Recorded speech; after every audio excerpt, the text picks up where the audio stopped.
நான் doctor Krishnamurthy, plastic surgeon. எங்கள் துறையில் ஒரு பேஷண்ட் பக்கத்தில் உட்காந்துருக்காரு. அவரோட தலையில் ஒரு தோல் சம்பந்தப்பட்ட புற்றுநோய் சுமந்துக்கிட்டே ஒரு 3-4 வருஷமாக இதை சென்னையில் ஒரு 3-4 ஆஸ்பத்திரியில் போய் ஆப்ரேஷன் பண்ணிவிட்டு எங்கள்கிட்ட வராரு.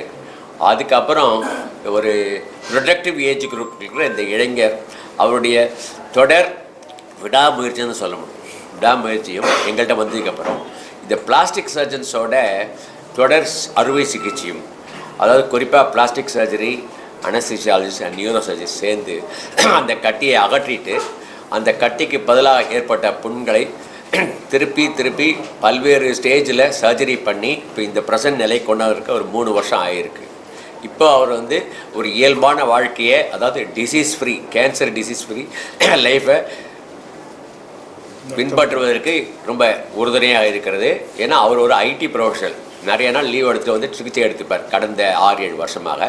இப்போது இந்த புற்றுநோயை எப்படி நாங்கள் அறுவை சிகிச்சை பல்வேறு ஸ்டேஜில் பண்ணோங்கிறத பற்றி என்னுடைய கலீக் டாக்டர் ஷியாம்நாத் எக்ஸ்பிளைன் பண்ணுவார். இவர் ஒரு 33 வயது நபர். இவருக்கு தலையில் முன்பகுதியில் ஹேர் பேரிங் ஸ்கால்ப்னு சொல்லக்கூடிய பகுதியில் வந்திருக்கிற கட்டி டெர்மட்டோஃபைப்ரோசார்கோமா ப்ரோட்டூபரன்ஸ். இது ஒரு டைப் ஆஃப் ஸ்கின் டிசீஸ்.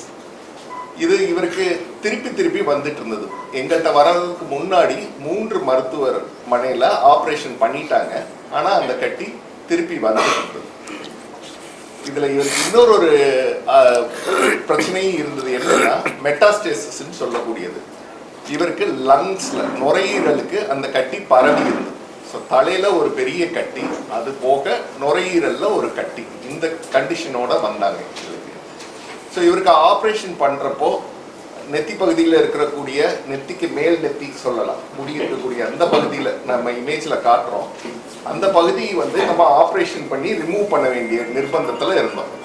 அப்போ ஆப்ரேஷன் பண்ணுறதுக்கு முன்னாடி நம்ம எடுத்து பார்க்கக்கூடிய சிடி ஸ்கேன் படங்களில் தெரிஞ்சது கபாலம், அதாவது கபாலம் மண்டை ஓடு அரிப்பு ஏற்பட்டிருந்தது. அண்ட் மூளைக்கு மேலே உள்ள கவர், டியூரான்னு சொல்லக்கூடிய லேயர், அந்த லேயரும் அரிச்சிருந்தது. ஸோ இது எல்லாத்தையுமே அறுவை சிகிச்சை மூலமாக நியூரோ சர்ஜன்ஸ் அதை ரிமூவ் பண்ணி எடுத்துட்டாங்க. அதுக்கப்புறமா ரீகன்ஸ்ட்ரக்ஷன், அவங்க செயற்கை டியூரா வச்சு ரீகன்ஸ்ட்ரக்ட் பண்ணாங்க. அப்புறம் bone cement and titanium plates வச்சு மேக்ஸிலோஃபேஷியல் சர்ஜன் ஹெல்ப்போட நம்ம அதை அந்த கபால மண்டையை ரீகன்ஸ்ட்ரக்ட் பண்ணியாச்சு. இதுவே ஒரு 6 மணி நேரத்துக்கு மேலே ஒரு ஆப்ரேஷன். நுரையீரலில் ஒரு மெட்டாஸ்டேட்டிக் நாடியூல் இருக்கு. ஸோ அதனால அவருக்கு பின்பகுதி, தலைக்கு பின்பகுதியில் இருந்த தோல் எடுத்து நம்ம முன்பகுதியில் ரீகன்ஸ்ட்ரக்ட் பண்ணிட்டோம். ஸோ அவருக்கு நெத்தி பகுதியில் தோல் இருந்தது, முடி இருந்தது. நெத்தி பகுதியில் முடி இருந்தது, முடியோட உள்ள தோல் இருந்தது. அண்ட் பின்பகுதியில் தொடையிலிருந்து தோல் வச்சு புண்ணை ஆத்தியாச்சு. அதற்கப்புறமா கார்டியோதொராசிக் சர்ஜன்ஸ் ஹெல்ப்போட ஒரு 1.5 மாதம் 2 மாதம் கழிந்து நுரையீரலில் இருந்த மெட்டாஸ்டேசிஸையும் ரிமூவ் பண்ணியாச்சு. இப்போ ரீகன்ஸ்ட்ரக்டிவ் சேலஞ்ச். இப்போ 33 வயசு ஆள் கேன்சர் டெர்மட்டோஃபைப்ரோசார்கோமாவோட வந்தார். அவருக்கு எடுத்தாச்சு, புண்ணெல்லாம் ஆத்தியாச்சு. ஆனால் ஃபங்க்ஷன் இல்லை. அதாவது நெத்தியில் முடியோட அவர் இருந்தார். நான் அந்த இமேஜ் காட்டுற உங்களுக்கு புரியும். அப்போ அந்த நெத்தியில் உள்ள முடி பகுதியை நம்ம பின்னாடி தள்ளணும். ஸோ அதுக்கு ரீகன்ஸ்ட்ரக்டிவ் சேலஞ்சஸ். ரீகன்ஸ்ட்ரக்டிவ் லேடர்னு சொல்லுவோம் பிளாஸ்டிக் சர்ஜரி டெர்மினாலஜியில். ஸோ அதில் உள்ள ஒவ்வொரு ஸ்டெப்பாக போகும் ரீகன்ஸ்ட்ரக்ஷன். அந்த ஒவ்வொரு ஸ்டெப்பையும் ஒரே பேஷண்ட்டுக்கு நம்ம யூஸ் பண்ணி அவரோட இயற்கையான வாழ்வுக்கு நம்ம ரீகன்ஸ்ட்ரக்ட் பண்ணி சமுதாயத்துக்கு ரீஹாபிலிட்டேட் பண்ணியிருக்கிறோம். இதுதான் நீங்கள் பார்க்கக்கூடிய ரிசல்ட். அவருக்கு தலையில் முன்பகுதியிலையும் முடி இருக்கு, பின்பகுதியிலையும் முடி இருக்கு, நெத்தி பகுதியில் முடி கிடையாது. நெத்தி பகுதியில் ஒரு ஃப்ளாப் மட்டும்தான் இருக்கு. அண்ட் அது விகாரமாகவும் தெரியல. ஸோ இது ஒரு சேலஞ்சிங் ரீகன்ஸ்ட்ரக்ஷன் ஒரே பேஷண்ட்டுக்கு. ஸோ இதை நீங்கள் எப்படி எடுத்துக்கலாம்னா, ஒரு ரேரான வியாதி டெர்மட்டோஃபைப்ரோசார்கோமா ப்ரோட்டூபரன்ஸ், அண்ட் அது ஒரு ரேர் ப்ரெசன்டேஷன். அதை ரீகன்ஸ்ட்ரக்ட் பண்ணுற சேலஞ்ச் அதுவுமே ஒரு ரேரு. அண்ட் ஒரு 3 வருஷம் ஃபாலோஅப்பில் அவர் இருந்திருக்கிறார். 2022 நம்ம ஆரம்பித்தோம், இன்னைக்கு 25. கடைசி சர்ஜரி அவருக்கு 6 மாதத்துக்கு முன்னாடி பண்ணோம். ஃபாலோஅப், ரெகுலர் ஃபாலோஅப்பில் இருக்கிறார். ஒரு 6 மந்த்ஸ்க்கு ஒன்ஸ் நம்மள்ட்ட ஃபாலோஅப்பில் இருக்கிறாரு. ரெக்கரன்ஸ் இல்லை, ரீகன்ஸ்ட்ரக்ஷன் ரொம்ப நல்லா இருக்குது. ஸோ அதை தான் நம்ம மீடியாவில் ஷேர் பண்ணது. இப்போ இந்த இந்த கேஸை ஏன் இன்னைக்கு ப்ரெசென்ட் பண்றோம்? இந்த நபர் வந்து நல்லா ஒத்துழைச்சிருக்காரு. பட் இதுல என்ன ஒரு வித்தியாசமான ஒரு செயல்பாடு அப்படின்னு பார்த்தீங்கன்னா, ஃபர்ஸ்ட் இது வந்து ஒரு ரேர் டியூமர். ரெண்டாவது, இந்த டியூமருக்கு அவருக்கு ஏற்கனவே 3 ஆப்ரேஷன் வெளியே பண்ணியிருக்காங்க. திருப்பி வந்திருக்கு அந்த இது. ஸோ நம்ம வந்து அதை எடுக்கும் போது முழுசா எடுக்கணும். இப்போ தோல்ல இருக்கிற அந்த வியாதி, அந்த புற்றுநோய்ங்கிறது தோல் மட்டும் எடுத்தோம்னா சரிப்பட்டு வராது. ஏன்னா அதோட வேர் உள்ள வரைக்கும் போகும். அந்த கபாலம், டாக்டர் ஷாம் சொன்ன மாதிரி உள்ள கபாலம், அதாவது இந்த எலும்புலையும் பாதிச்சிருக்கோம். அது மட்டும் இல்லாம நம்ம மூளையை சுத்தி டியூரான் ஒரு லேயர் இருக்கு ப்ரொடெக்ட் பண்றதுக்கு, அதையும் எடுக்கணும். இப்போ இதெல்லாம் எடுத்துட்டா இதை வந்து சரி பண்ணணும். சும்மா கேன்சரை கிளியர் பண்றதுனால ஒன்றும் பிரயோஜனம் கிடையாது. ஏன்னா திருப்பி அவர் வந்து தன் வாழ்க்கையை வந்து நார்மலா இயக்கக்கூடிய அளவுக்கு அவருக்கு சரி பண்ணணும்.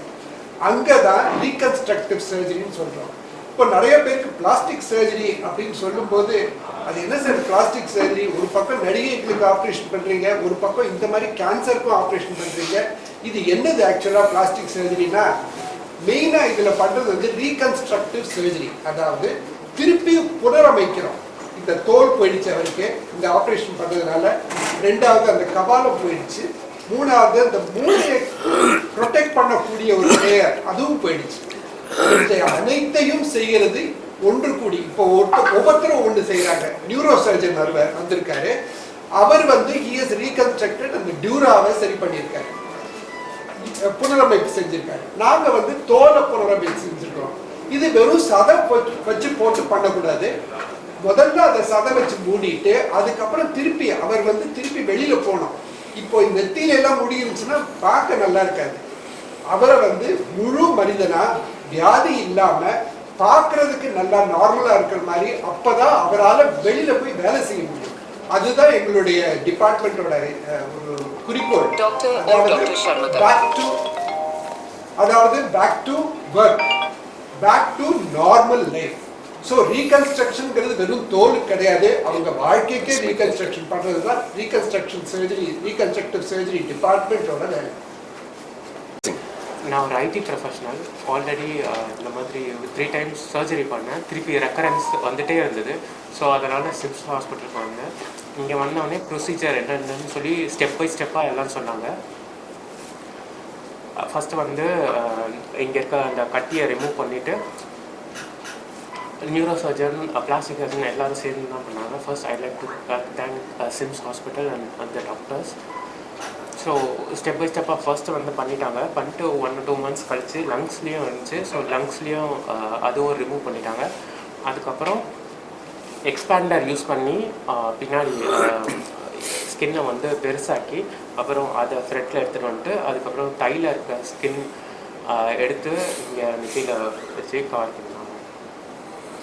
So I would really like to thank all the doctors and all the staff members. சினிமாவில் போடுற மாதிரி நாங்கள் 6-7 டாக்டருங்க தான் உட்காந்துருக்குமே தவிர எங்களுக்கு முன்னால் ஃப்ரண்ட் ஆஃபீஸில் இருக்கிற ஸ்டாஃபுங்க அவங்களாம் ரொம்ப இம்பார்ட்டன்ட். இந்த பேஷண்ட்டை ஒருத்தரையும் அட்மிட் பண்ணி ஓடிக்கு புக்கிங் கொடுத்து, அதுவும் இந்த 4 மணி நேரம் 6 மணி நேரம்னு வச்சுக்கங்களேன், தியேட்டரும் கிடைக்காது சில சமயம். ஏன்னா ஆல் தியேட்டர்ஸ் வெரி பிஸி. அதேமாதிரி தியேட்டர் உள்ளே இருக்காங்க பாருங்கள் ஸ்டாஃபுங்க, நினச்சி பாருங்கள். வீட்டில் இன்றைக்கி எங்களுக்காக தெரியும் நாளைக்கு போட்டிருக்கோன்ட்டு, அவங்களுக்கு வந்து 6 மணி நேரம் தெரியாது. 6 மணி நேரங்கிறது சில சமயம் 8 மணி நேரம் ஆகும். ஸ்டாஃப் நர்ஸஸுங்க, டெக்னீஷியன்ஸுங்க, அப்புறம் வார்டில் இருக்க ஸ்டாஃபுங்க, we are actually very happy to thank all those people. We show our gratitude through this patient.